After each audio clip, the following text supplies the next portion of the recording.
This is a video lesson about how important portion sizes are when you're following a low FODMAP diet. This particular video is from one of my online programs. You can find out more information about that in the description below this video.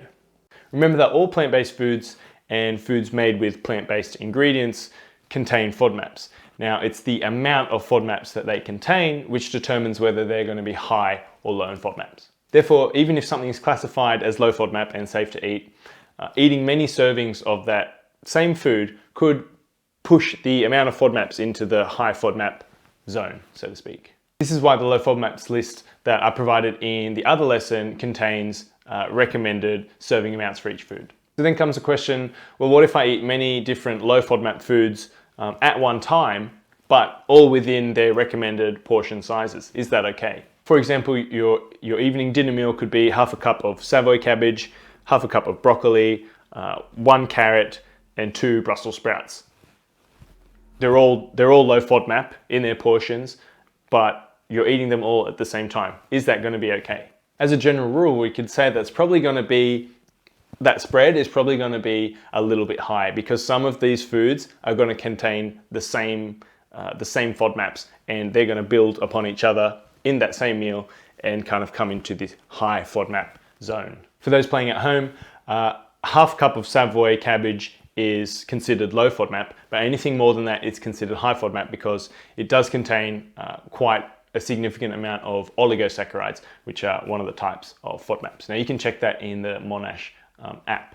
Now, if you're having also the carrot, the broccoli, and the Brussels sprouts, some of them also contain oligosaccharides. So when we combine all that, we're having a lot of low oligosaccharide sources combined together, and that's going to push our oligosaccharide intake too high in that one meal. So if you are sensitive to oligosaccharides, if you happen to be, then that's probably going to cause you symptoms, and that's what we don't want. Now, this same kind of rule applies if you eat the same food multiple times per day, even if you spread it out, between breakfast, lunch, and dinner. For example, half a cup of rolled oats is low FODMAP, but any more than that is considered high FODMAP because of its oligosaccharides. Now, I can't remember if I've mentioned this example in another video, but basically, if you eat half a cup of rolled oats for breakfast, it's fine. If you would then have half a cup at lunch, depending on the person, it could also be fine. If you then had, in this hypothetical situation, again, half a cup of rolled oats at dinner time, then it's building up. You're probably gonna get a problem because there's not, even though 3 hours, for example, 3 or 4 hours between meals is a good amount of time, it may not be enough time for your digestive system to get rid of, or to not get rid of, but to digest and process all those oligosaccharides. So it might between breakfast and lunch, it might be able to get rid of some of them, and then you eat more, and then it's okay, it's catching up, it's going to try and digest more, some more, and then you're going to eat another amount, and you don't give your body enough time to deal with those oligosaccharides.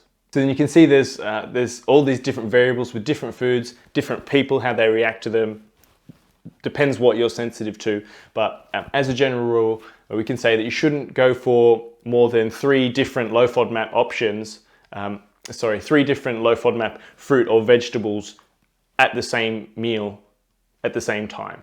And try to plan so that you don't consume that same food or ingredient more than one time in a 24-hour period. At least just in the beginning when you're first starting, in that first week, just to be safe. So to give a practical example of how that can happen, which I know catches out a lot of people, is if you were to have a nice low FODMAP dinner with all these different low FODMAP vegetables, and it was fine and you felt great, and the next morning you're fine and it seems like you didn't have any symptoms.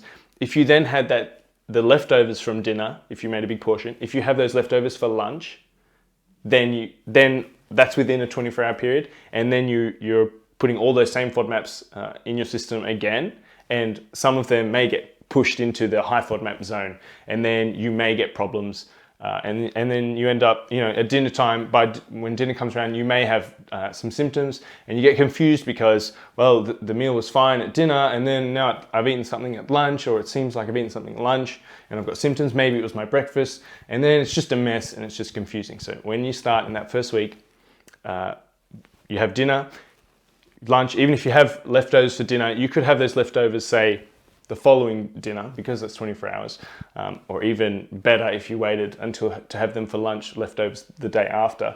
But don't have leftovers, don't eat the same thing in subsequent meals following each other within 24 hours. Just to be safe. It saves a lot of hassle. It's much easier to do that. If you enjoyed that and found it useful, I invite you to access some of my other free FODMAP resources, such as complete food lists and meal plans. You can find links to those in the description below this video.